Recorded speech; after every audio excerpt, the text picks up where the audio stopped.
Astro lineage channel में आपका स्वागत है। आज हम एक ऐसी कुंडली पर चर्चा करेंगे जिसमें बच्चों को गोद दे दिया जाता है, यानी कि उनका जन्म हुआ नहीं और 2-4-6 दिन में ही वो किसी दूसरे की माँ बाप मतलब दूसरे माँ बाप बन जाते हैं और उनके यहाँ पलने लगते हैं। तो वो कौन से ऐसे योग होते हैं जिसके कारण से ऐसे बच्चे अपने माँ बाप को बहुत अज्ञानता में ही छोड़ देते हैं, उनको कोई नॉलेज नहीं होती। तो ये क्या उनके भाग्य में लिखा होता है या फिर ऐसे ही प्रचलन के तहत लोग दे देते हैं?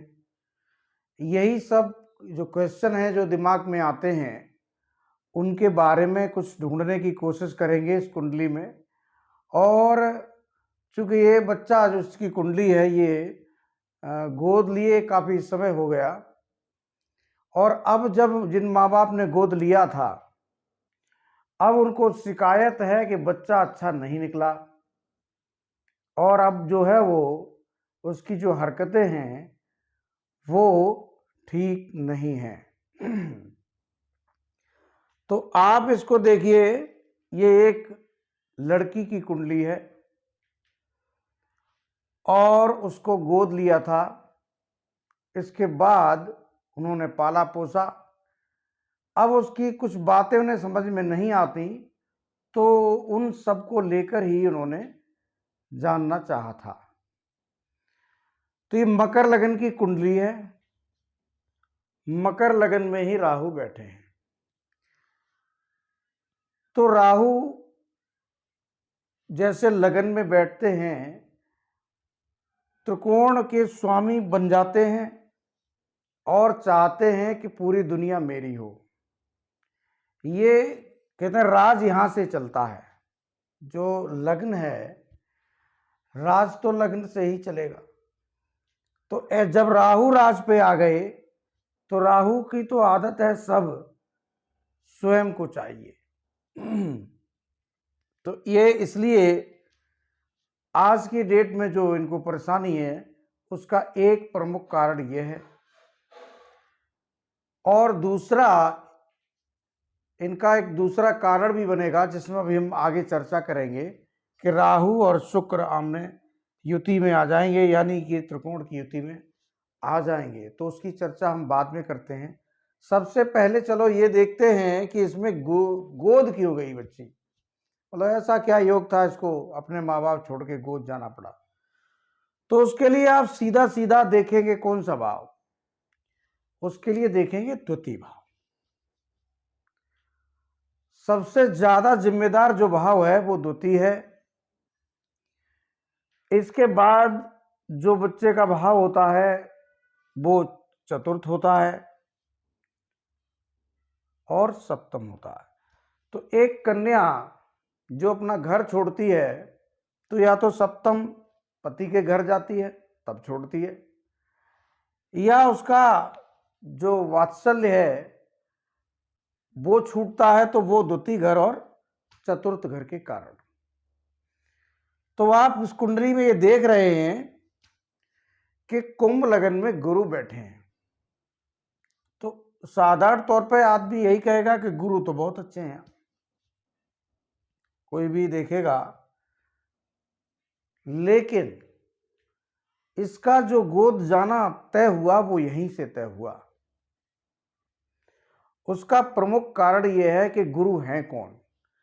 ये मकर लग्न है और मकर लग्न में जो गुरु होते हैं वो द्वादशेश होते हैं।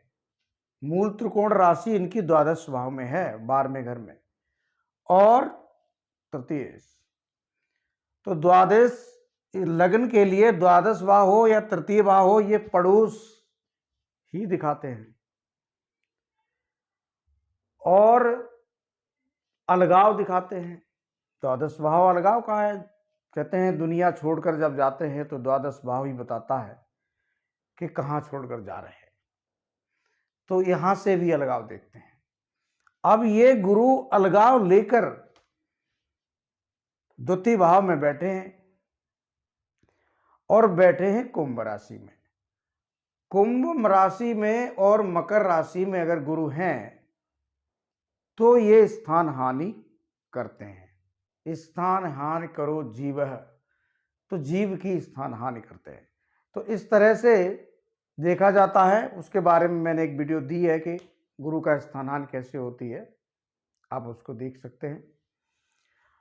गुरु यहां पर बैठेंगे तो स्थान करेंगे। इसके अतिरिक्त शनि, गुरु की दृष्टि यहां शनि पर भी है। शनि अपने घर को देख भी रहे हैं लेकिन नहीं बचा पाएंगे, उसका कारण सिर्फ गुरु हैं। और दूसरा एक कारण और है जो आप समझ गए हों, राहु बैठे हैं लगन में और तृतीय भाव में कोई भी ग्रह नहीं है, तो ये लग गया केमुद्रोम योग। केमुद्रोम योग केवल चंद्रमा को नहीं लगता, सभी ग्रहों को लगता है। तो एक तरह से ये केमुद्रोम योग भी लगा गुरु को सपोर्ट नहीं है। अगर सपोर्ट गुरु को हो रहा है तो वो राहु का है, और राहु वैसे ही अलगाव के कारक हैं। गुरु यहां अलगाव का भाव लेके बैठे हैं, राहु अलगाव के कारक होते हैं, लगन पर ही बैठे हैं। तो यानी कि जो बच्चा जाएगा वो दूर जाएगा, तो वो लगन पर भी राहु का प्रभाव उसके लिए होना चाहिए, तभी वो हटेगा। और गुरु यहां जब स्थान हानि करेंगे तो उसका स्थान, उसका व्यक्तित्व बदल गया। केवल इतने योग के कारण ही इस बच्ची को गोद जाना पड़ा। अब यहां पर दूसरा योग यह है कि मंगल, शुक्र और चंद्र, जो इनका सवाल है कि अब बच्ची को उन्होंने खूब, अब गोद जो कोई लेता है वो बहुत अच्छे से तो पालेगा ही, बच्चे नहीं होंगे तभी कोई गोद लेगा कन्या को। तो उन्होंने पालन पोषण बहुत बेहतरीन किया, लेकिन अब बच्ची की जब आदतें उनको समझ में नहीं आई तो उन्हें शक शुबा हुआ और उन्होंने सोचा किसी ज्योतिषी से इसके बारे में चर्चा की जाए। तो उन्होंने कुछ पूछा था। अब उन्होंने, आप समझ सकते हो तो समझें कि सप्तम हाउस, पंचम हाउस, इनके स्वामी कौन है? इनके स्वामी हैं चंद्रमा और शुक्र, और यहां राहु की दृष्टि रहेगी, सप्तम पर भी रहेगी और पंचम पर भी रहेगी। तो जब पंचम सप्तम पर राहु की एक तो दृष्टि हो गई, दूसरे चंद्र और शुक्र हो गए, तो चंद्र मतलब बचपन कहें या फिर बहुत जल्दी की जो उम्र होती है उसको कह सकते हैं। शुक्र क्या देंगे? पंचम प्रेम और थोड़ी विलासिता भी। तो जब इन दोनों के स्वामी मंगल के साथ शुक्र और चंद्र पंचम भाव में बैठ गए तो क्या होने वाला है? जल्दी ही आकर्षण आ जाएगा, और आकर्षण के कारण कुछ भी संभव है, बच्चे बहक जाते हैं। और राहु यहां बहकाने के लिए बैठे ही हैं।